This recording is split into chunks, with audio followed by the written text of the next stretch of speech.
بسم اللہ الرحمن الرحیم ایاک نعبد و ایاک نستعین۔ میرے پاکستانیوں، جب میں ایک بہت کیس لڑ رہا تھا جو کہ انگلینڈ میں سب سے اہم کیس تھا، یعنی 3 ہفتے کے لیے برطانیہ کی ساری اخباروں کی وہ ہیڈ لائنز تھا، اور وہ اس کی جو کیس کی جو پروسیڈنگز تھیں وہ شام کو ہر ٹیلی ویژن چینل کی ہیڈ لائنز تھی۔ بڑا امپورٹنٹ، انگلینڈ کا سب سے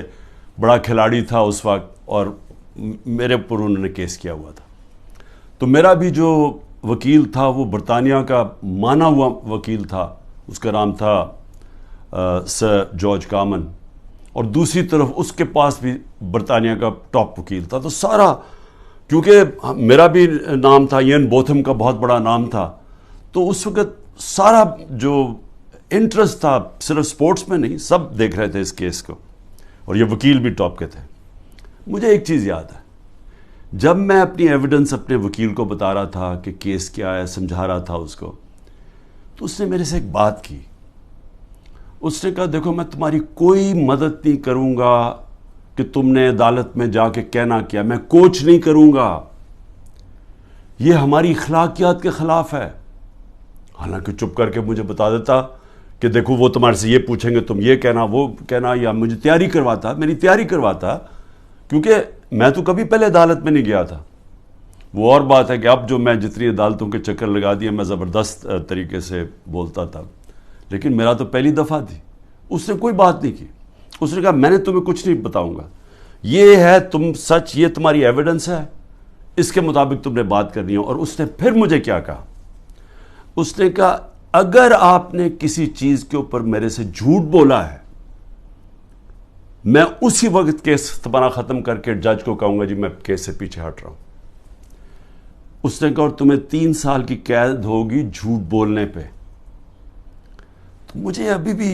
یاد ہے کہ وہ میں بڑا ایک طرح مجھے عجیب لگا کہ یہ اتنا اسٹرکٹ رولز ہیں یہاں کے، لیکن مجھے تو تب تک تو میں کافی دیر برطانیہ میں پڑھ بھی چکا تھا، میں کرکٹ کھیلتا تھا، تو میں صرف آپ کو سمجھا رہا ہوں کہ ان کا اخلاقی معیار کیا تھا اور ان کا انصاف کا نظام کیا تھا، کہ عدالت کے اندر جا کے تم نے سچ بولنا ہے، تب تک میں تمہارے ساتھ کھڑا ہوں۔ اور پھر وہ بھی آپ ذرا یہ دیکھ لیں کہ وہ انگلینڈ کا ہیرو تھا،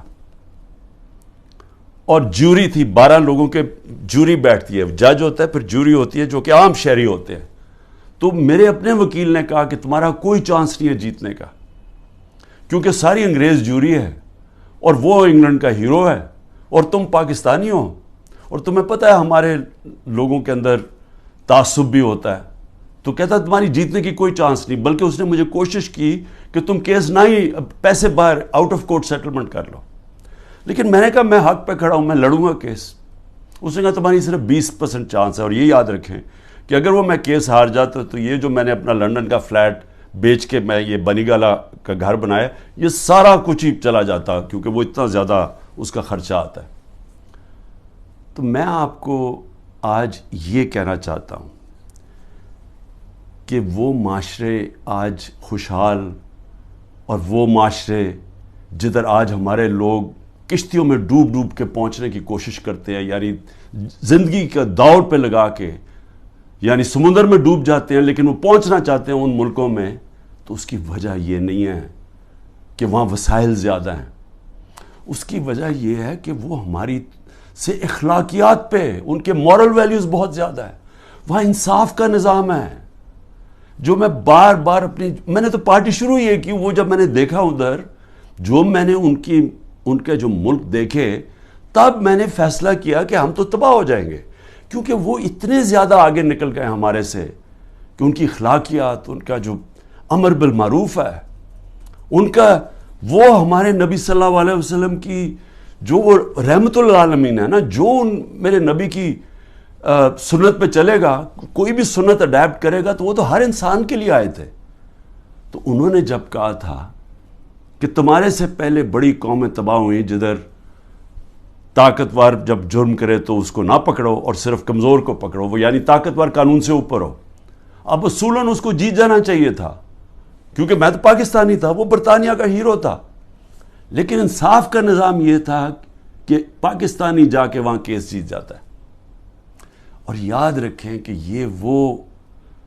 روایت مدینہ کی ریاست سے ہمارے لیے تب وہاں ایسا انصاف نہیں تھا. جب مدینہ کی ریاست بنی تو یہ مغربی ممالک میں کوئی انصاف نہیں تھا.